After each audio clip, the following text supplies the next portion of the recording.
कैसे कमल हासन बन गए सनातन विरोधी? क्या कमल हासन दक्षिण वालों को बनाएंगे ईसाई? क्या स्टालिन का साया पड़ेगा कमल पर भारी? जब नाश मनुज पर छाता है तो पहले विवेक मर जाता है।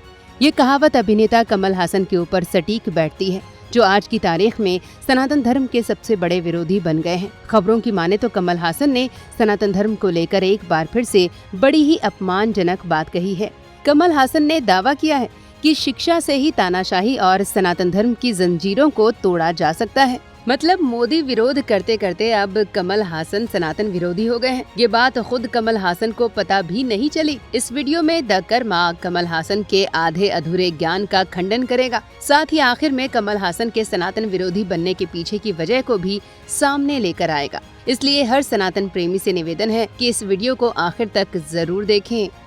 दोस्तों, शिक्षा का दावा करने वाले कमल हासन शायद ये भूल गए हैं कि सनातन धर्म का पहला सिद्धांत शिक्षा ही है, क्योंकि सनातन धर्म अन्य कई मान्यताओं के अनुसार केवल विश्वास पर ही नहीं टिका हुआ है। सनातन धर्म में ईश्वर को खोजने का हर एक रास्ता शिक्षित होने से ही होकर आता है। ज्ञान योग, कर्म योग और यहाँ तक कि भक्ति योग में भी ईश्वर को पाने के लिए नीति नियमों को पढ़ना होता है। तो फिर आप सोच कर देखिए कि कमल हासन ने ऐसा क्यों कहा। उसके पीछे कारण है कि कमल हासन शिक्षा की परिभाषा को नहीं जानते हैं, बल्कि उन्हें लगता है कि स्कूल या फिर विद्यालय में पढ़ लिख कर जो निकला होगा वही शिक्षित कहलाया जाएगा। आपकी जानकारी के लिए हम बता देते हैं कि पढ़ना लिखना जानने वाले लोगों को साक्षर कहा जाता है। अंग्रेजी में कहें तो लिटरेट। जरूरी नहीं है कि परीक्षा पास करने वाला हर व्यक्ति शिक्षित होने का दर्जा पा सके। ऐसे कई उदाहरण हैं जिसमें पढ़े लिखे संपन्न लोगों ने भी समाज को भारी नुकसान पहुंचाया है। दोस्तों, अब शिक्षा की अगर परिभाषा पर बात की जाए तो शिक्षा का अर्थ है ज्ञान, कौशल और दृष्टिकोण प्राप्त करने की प्रक्रिया। ये व्यक्ति को सीखने, समझने और विकसित होने में मदद करती है। शिक्षा का उद्देश्य व्यक्ति को एक बेहतर इंसान बनाना और समाज में सकारात्मक योगदान देने के लिए तैयार करना है।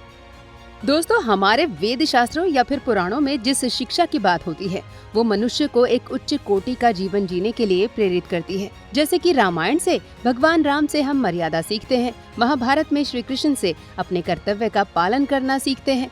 इसका मतलब है कि शिक्षा की वास्तविक परिभाषा हमारे वेद और शास्त्र ही देते हैं, न कि आज की शिक्षा प्रणाली। क्योंकि दोस्तों, आज की शिक्षा प्रणाली रोजगार आधारित है, पर सनातन की शिक्षा प्रणाली सामाजिक उद्धार को लेकर आधारित है। दोस्तों, अब जब हमने आपको शिक्षा के असली महत्व को बता दिया है तो कमल हासन के इन बयानों के पीछे की प्रेरणा को भी आप हमसे जान लीजिए। दोस्तों, कमल हासन के सनातन विरोधी बयानबाजी के पीछे दो मुख्य वजह हैं। पहली वजह है उनका सनातन विरोधी पार्टी डीएमके का करीबी होना। सूत्रों से जानकारी मिलती है कि कमल हासन एमके स्टालिन और उदयनिधि स्टालिन के बेहद करीबी हैं। यहाँ तक कि कमल हासन राज्यसभा सांसद भी डीएमके के सहयोग से बने हैं। इसलिए ही जब उदयनिधि स्टालिन ने सनातन धर्म को मिटाने की बात कही थी तो कमल हासन ये कहते नजर आए थे कि उदयनिधि स्टालिन बच्चे हैं और बच्चों से गलती हो जाती है। कमल हासन ने तो ये बयान ऐसे दिया था कि मानो उदयनिधि स्टालिन आज भी अंगूठा चूस रहे हैं। आपको जानकर हैरानी होगी कि कमल हासन ने दक्षिण भारत के सभी सनातनियों को ये कहकर उनका अपमान किया था कि चोल वंश के राजा चोल हिंदू नहीं थे, बल्कि दोस्तों राजा चोल ने ही दक्षिण भारत के प्रसिद्ध बृहदेश्वर मंदिर का निर्माण कराया था। हमने आपको ये सब इसलिए बताया क्योंकि हिंदू विरोधी बातें करके कमल हासन दूसरे धर्म को मानने वालों का वोट खींचना चाहते हैं। ये तो हो गया कमल हासन के हिंदू विरोधी बनने का राजनीतिक कारण। अब आप कमल हासन के निजी यानी कि उनके धार्मिक कारण को भी जान लीजिए।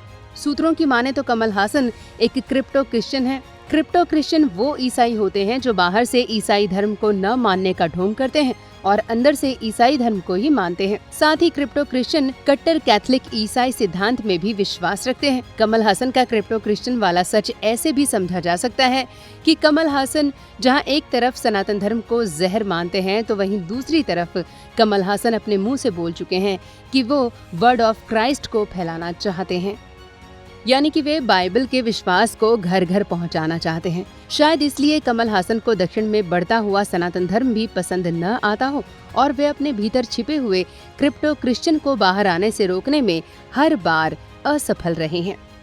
दोस्तों याद रखिए कि कारण चाहे जो भी हो, पर कमल हासन का बार बार सनातन धर्म पर आपत्तिजनक बयान देना कहीं उन्हें भारी न पड़ जाए। हर सनातनी को याद रखना चाहिए कि सनातन धर्म कभी भी शिक्षा का विरोधी नहीं है। इसलिए अगर आपको द कर्मा का ये प्रयास पसंद आया हो तो हमें कमेंट करके जरूर बताएं। साथ ही दोस्तों, सनातन हित के प्रति चल रही हमारी मुहिम को समर्थन देने के लिए हमारे चैनल को सब्सक्राइब करना ना भूलें।